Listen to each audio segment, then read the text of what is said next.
In November, Sadiq Khan, Mayor of London, announced he planned to expand the city's ultra-low emission zone, better known as ULEZ, to include the whole of Greater London. Despite stiff opposition across the whole city, the Mayor appears to be determined to expand ULEZ in August of this year, in a bid to improve the city's air quality. Tradespeople who have borne the brunt of the fuel crisis and seen van insurance costs rise by as much as 20% in the last year will now have to invest in emission-compliant vehicles or pay £12.50 a day ULEZ charge on top of the congestion charges and parking fees just to operate their van in the city and to carry out much-needed work. Not surprisingly, many tradespeople are furious with the proposed plan to expand the ULEZ area. I think it's a disgrace. The plan to expand the ULEZ zone is a disgrace. It's proven that the money that's collected for it doesn't actually reduce any emissions. It's just a big money-making scheme, and we're going through a cost of living crisis at the moment, and to turn around to a family who are living month by month to then be told that you've got to pay out tens of thousands of pounds for a new vehicle is completely unrealistic, and it's, for me, it's just a disgrace. The ULEZ expansion coincides with the ongoing cost of living crisis. A recent survey by Fix Radio found that 23% of tradespeople had increased their prices in the last year to cover rising material and transport costs. Now tradespeople based in London are likely to raise prices to cover the rising cost of driving into the capital. So my subcontractors that will come into London to work for us will put it on their job, they'll put it on their price. So we have to pay more because they're not going to suck up the cost of the £12 a day.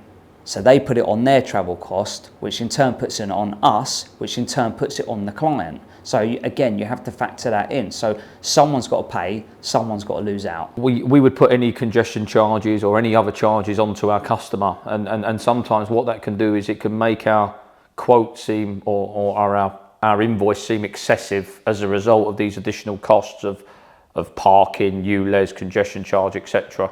As a whole, we don't pass costs onto our customers because we don't want to raise the price too much and we want to stay competitive. It is becoming much tighter now, especially with the whole material rise lately. In an attempt to offset the impact on small businesses, Transport for London has put together a £110 million support package to help tradespeople and some residents to upgrade their vehicles.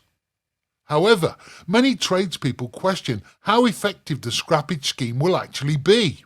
We made a decision to invest in a new van simply because we have one enclosed van which we use mainly to take the tools to and from the jobs, and then we have a open back truck which was absolutely fine, in perfect working order, really good quality truck, but because of the ULEZ we had to get rid of it, and there was a decision to be made on that. Do we need it? Could we do without it? Could we rely on deliveries? It was a difficult decision because it was an expensive decision to make, because the thing is that with the ULEZ coming in, the price of second-hand vehicles just shot up, went through the roof. And trying to get a second-hand truck almost proved impossible. So we knew that we were going to pay over the odds for an open back truck, which we needed, and it was extremely difficult to find. What's £9,000 going to get you? Because the price of second-hand vans have shot up. As I've said, we paid £26,000 for a second-hand truck. Where are you going to get the rest of that money? Now, the problem in London isn't just ULEZ. It's the combination of congestion charges, limited parking, and new low-traffic neighbourhoods that are forcing many tradespeople to turn their back on jobs in the capital entirely. A Fix Radio survey found that 21% of tradespeople felt using their van in a city was prohibitively expensive. The traffic situation in London has been crazy for a long time. The fact of being able to navigate traffic in London has just been an ongoing nightmare. The problems we've had with hiring talent are simply because of all of the penalties and challenges that people face when they're going into London. So last year we had an engineer who resigned simply because he just didn't want to drive into London.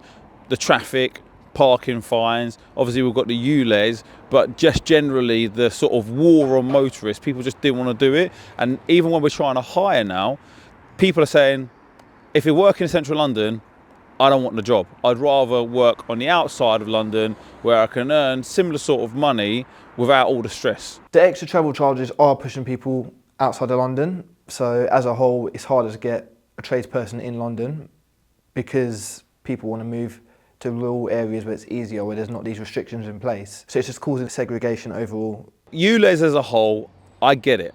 Yeah, it's an ultra low emission zone. I understand it. We need, as a country, a society, the world, we need to really think about, our emissions and, how we're impacting, the next generation and next generation. I get that. But it's got to be managed in a sensible way. It can't just be, let's try and hammer people that are motorists on a blanket way. You've got to think about all the people that are being affected by it and how can you balance that with the economy still needs to go on and people still need to be living and people still need to be receiving the kind of services that we as a company provide. What they've done in London by closing roads and everything else, they've actually made things 100 times worse. Every year that goes on, I've been in the game 7 years now, every year that goes on, the roads are getting worse. There's more and more potholes, there's more and more traffic, there's more and more road closures, there's more and more charges. It's getting worse, and it's going to get to a point, it will get to breaking point where people say enough's enough. You need tradesmen. You need tradesmen to keep this economy going. You need things to, it's just, it makes me angry talking about it. It really does. There's not a day that goes by where we don't think about closing the company, doing something else, because it's very stressful and it's not what you want to do. I don't want to be a haggard old man. I want to try and work in a normal stress-free environment. So yeah, it's difficult as a whole.